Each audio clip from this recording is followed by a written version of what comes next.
Hello, everyone. Thank you for watching the East Village Queer Film Festival, presented by Wild Project. You just finished watching our short film program, Back in Time. My name is Jeffrey James Keys, and I will be moderating the Q&A with tonight's filmmakers. I'm very happy to be joined by Neda Shalev, director and writer of producer of Sparks, and Thomas Goldhar, the director and writer of Another Sad Gay Love Story. Welcome, both of you. Thank you so much for being with us today. I guess first of all, we're all zooming in, so I would love to hear where everybody is zooming in from. Sure. I'm in Toronto, Canada. Sunny skies. I wish I was in the East Village. I'm in Tel Aviv right now in Israel. It's 8 p.m. here. And I wish to be in New York right now in a different world. Maybe you'll be able to join us next year. I'm in Harlem currently. I'm not in the East Village, though. I also wish I was in the East Village. I'm a filmmaker as well. I had a film in last year's festival. My film Uniform was a part of the festival, and I had such a terrific time. So you will have to come back next year and join us in person. Before we kind of talk about your films, I would love to just hear a little bit about each of your backgrounds, your creative backgrounds, how you came to become a filmmaker, and just a little bit about your background otherwise. Neda, if you'd like to start. Yeah, sure. All right. So as I said, I live in Tel Aviv now. Originally, I was born in Jerusalem. I live with my fiance. I work as a producer, and I finished my film studies in the university last year. And I think the main thing that drew me to learn film studies is when I was teenager, I was in the closet, and every time that I watch a queer film in any way, especially lesbian films, I was moved by that, and it was kind of my escaping from life and reality. So I created stories in my head, and I wanted to produce them and to make them.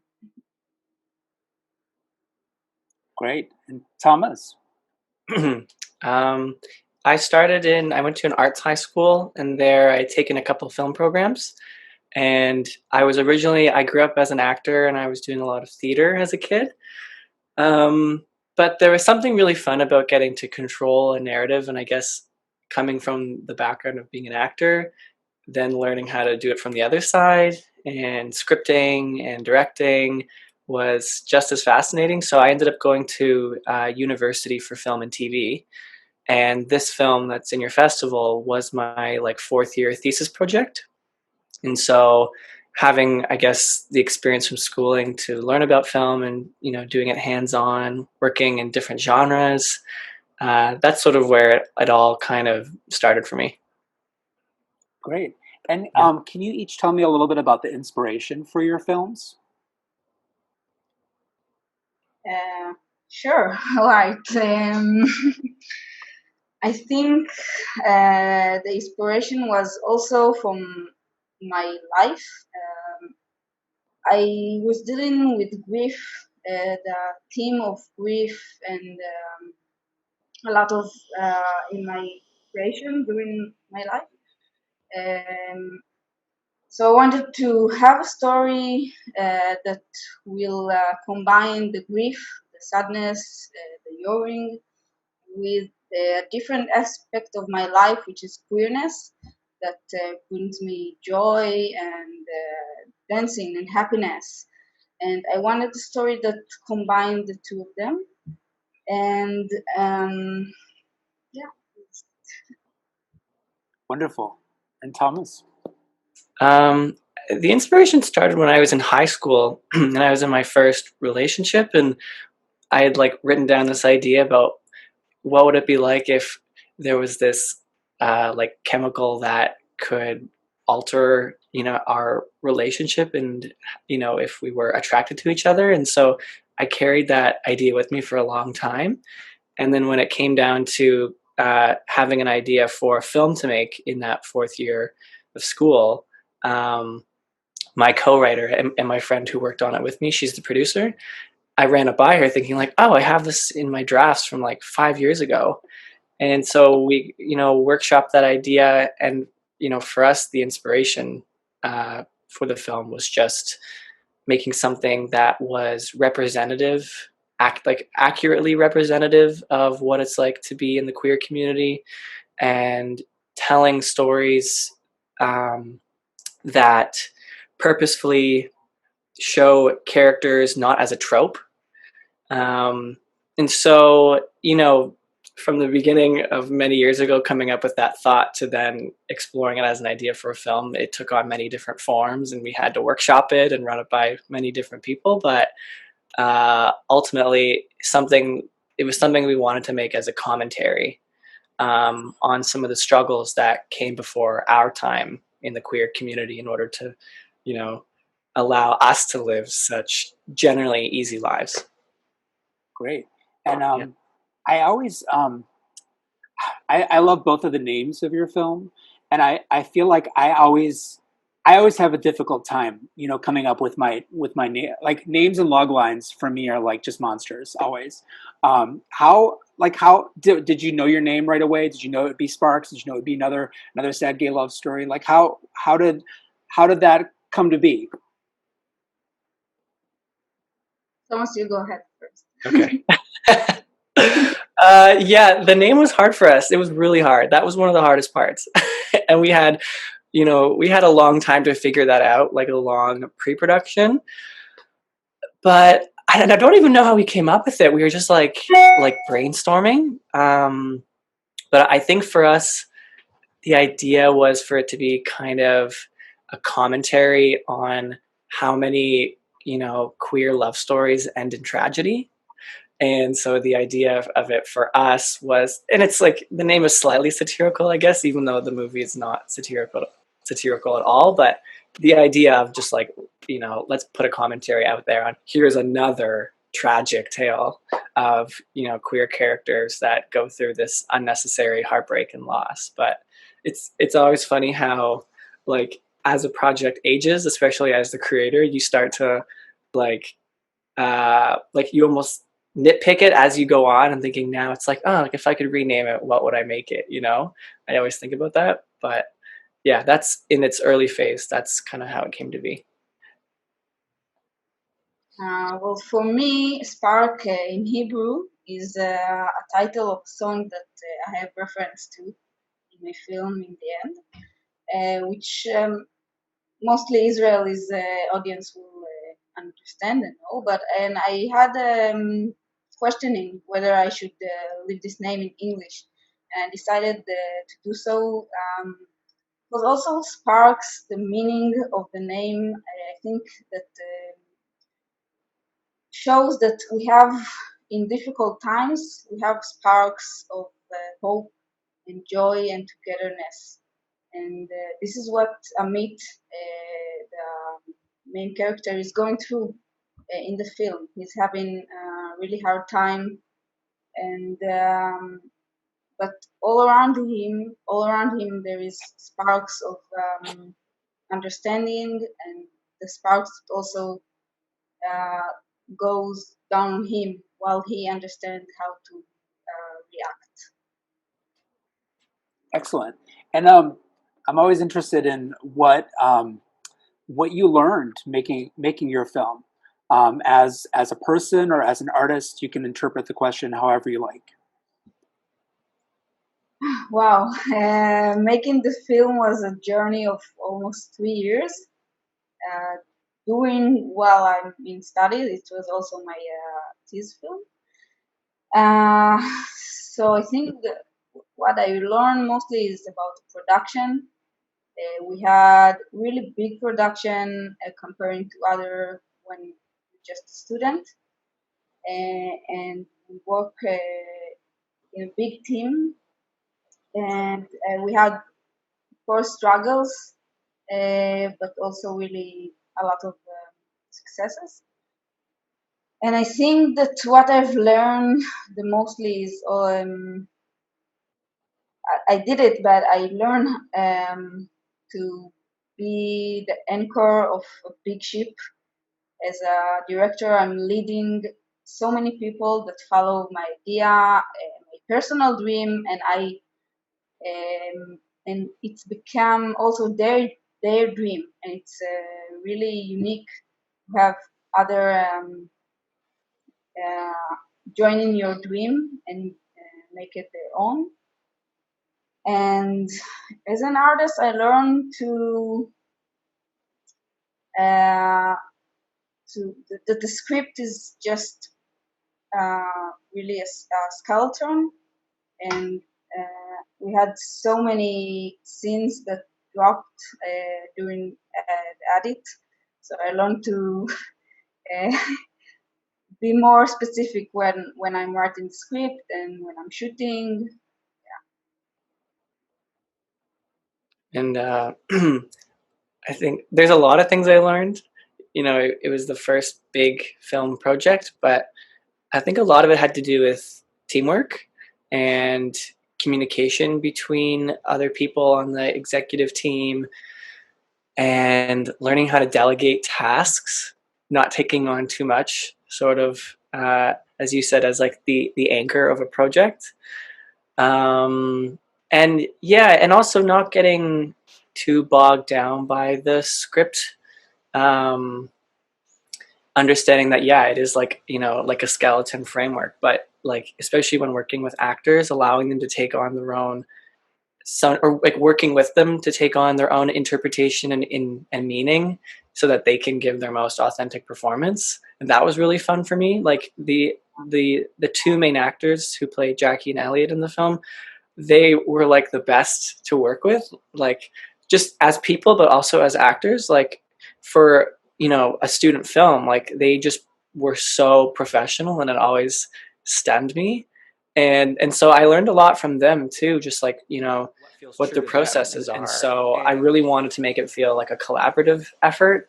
And so that was especially important with those actors, like allowing them to have the freedom to take chances and go with it in a different direction, because ultimately, as a filmmaker, you just want to get the most authentic and captivating performance on screen. And so sometimes that means, as the director, you have to just take a step back and allow them to produce the most like real feeling, and emotional place for that performance. So yeah, those are a few of the things that I learned. Great. Just speaking of actors, I'd love to hear a little bit about how the casting process was for both of you. Well, the process was long. Had two casting persons with me, and we did a lot of auditions. As for Meet, he was in the first audition, and I knew that I found my Amit when I saw Jordan, the actor. But we still gave him a hard time with a lot of process just to make sure. But he was so great. The mother, Debbie, is actually a interesting story. She was my theater teacher when I was in high school. I learned theater as well, and she was my teacher. And when I worked the character, she always been in my mind. So I approached her and asked her if she was willing to do audition and to come and meet me, and she willingly did so. And it was really exciting to direct someone who was mentor for me. As for the kids, it was just lucky. We were looking for a long time for twins in this age who were blonde and looking like this. And apparently, I have a friend that they're his nieces, nephews, sorry. And so they came. It was a really tough because one of them was getting cold legs when he just arrived, and he didn't want to wear the dress, and I was conflicted because like he didn't owe me anything. But in the end, he was willing to do so. And also I had also a lot of extras in the big party in the end, which all of them were volunteers, friends from my school and from my queer community, and it was amazing to have all these people. Thomas. Casting was one of the most fun parts for me.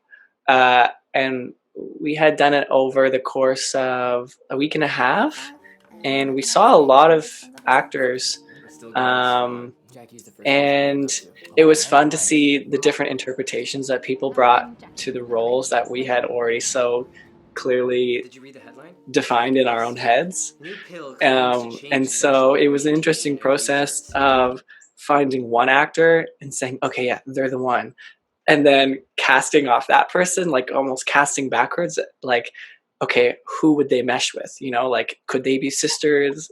Could they be best friends? You know, it was really fun, actually.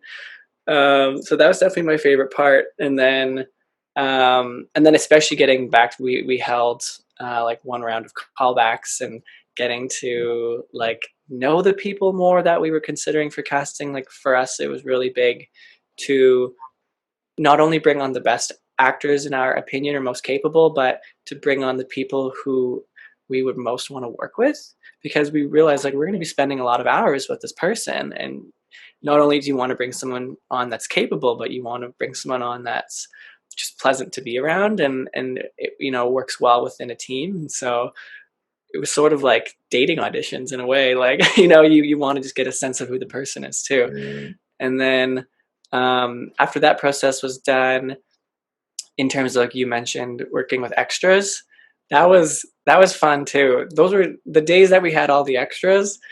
Were very like we called it chaotic, but chaotic in a good way. But just there's a lot of energy, and we were really fortunate to be able to find all those people. We my cinematographer was part of a dance crew, and so she just had all these friends that were so willing and ready to come and be a part on our set for that day. It was like 6 hours. So we just, I think, got really fortunate for all the extras that we were able to find through friends, through coworkers, through classmates. But I think, yeah, it was especially casting those main characters that was really cool, and we really just lucked out with some fantastic people that I even to this day, like we shot that 2 years ago, like this exact time 2 years ago, uh, and you know I'm still friends with a lot of them, and we still keep in touch, and yeah, we really lucked out. Great. And ultimately, like, what do you each? I know it's a subjective question, but like, what do you each hope that an audience takes from your film? I think for me, there's two things. One, well, I have main character which is homophobic, and it's and obviously my point of view isn't, and it was I okay, sorry. um, I think I wanted to people to know that there is another option when grief is coming hard at you and you feel all this um, loneliness and sadness within you. If you share that in a community, as they do it, the whole family do it in the end, it's easier in grief. And this is one of the things that I wanted to present. And also, I talked, there is a big speech of Daniel in Drag in the end when he talked about the AIDS pandemic, and I think today we have a different issue inside the queer community. Sadly, a lot of trans people kill themselves, and I see a connection. In it's kind of, we call it sometimes the new queer epidemic, and I think I see a connection. I wanted to the audience viewing the film in 2020 eyes to see that connection. Come away with. But I think we really wanted for people to see representation of themselves, to see characters that don't just embody one way of fitting into the queer community, um, and also to show,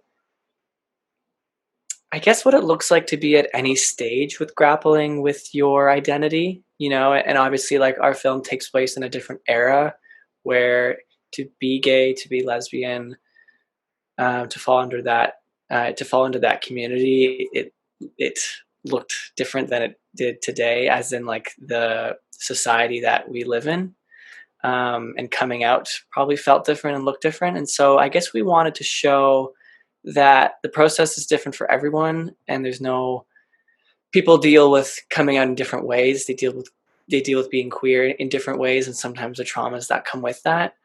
Um, and I think, well, I kind of just wanted to slip this in for my last answer. Actually, I realized I forgot this, but it's still relevant to the question. And that's like, we also wanted to um, try our best to cast actors that are actually queer and not just acting that role, to give um, those people the opportunity to play roles that they can fit into. And so I think that goes hand in hand with, what do we want people to walk away from? Hopefully it would be authenticity, that like they saw real people. Hopefully they saw themselves in some of that, even though it is like a fiction piece and it is like otherworldly. Hopefully they saw moments and glimpses of themselves in whatever those characters were going through that they could relate to, and sort of see it as like a human experience. Yeah. Just going off that, why do you both think that it's important to tell queer stories now in 2020? I had the film is set in the 90s, in 94, and it's about a homophobic person. And one of the teacher told me, why do it in the 90s? I mean, the queer community has been, like, it still's going on. And I think this is the answer. I think stories still need to be heard. I live in Tel Aviv, but not all the cities in Israel are welcoming queer people, and not all families. And I think we also want to tell the story that we live in, like the emotion that we are having, and as queer people. So we want to tell our stories. I think for us, we wanted to tell it because we've come a long way. I'm thinking more in North America. We've come a long way for the queer community and our safety and representation, but we felt like there's still so much more to go. We have so many thanks to give to the people who came before us, who lived through that time, let's say, of our film in the mid 80s, going through the AIDS crisis, going through rampant homophobia, the bathhouse raids, like you name it. And, we felt like, wow, looking at our lives now, we have it so much easier here. And we kind of felt that, we owed it to pay tribute to the people that got us here, the people like, let's say, Marsha P. Johnson, and sometimes the people that go unrecognized in order to fight for our rights. So, yeah, for us, we just felt really inspired by those people in that era where so much was going on, that we wanted to just shed some light on it. Remember the poster that got slapped on the locker? It was really brief in the hallway scene. It says "Gay Busters." It was basically at the university that I went to. That was a real club back in the mid 80s. That was Ryerson's. That's the name of my school. It was Ryerson's anti-gay hetero I society. have one more question, and that's, do you have any new projects in the works, and where can everyone find you on social media to get in touch with you?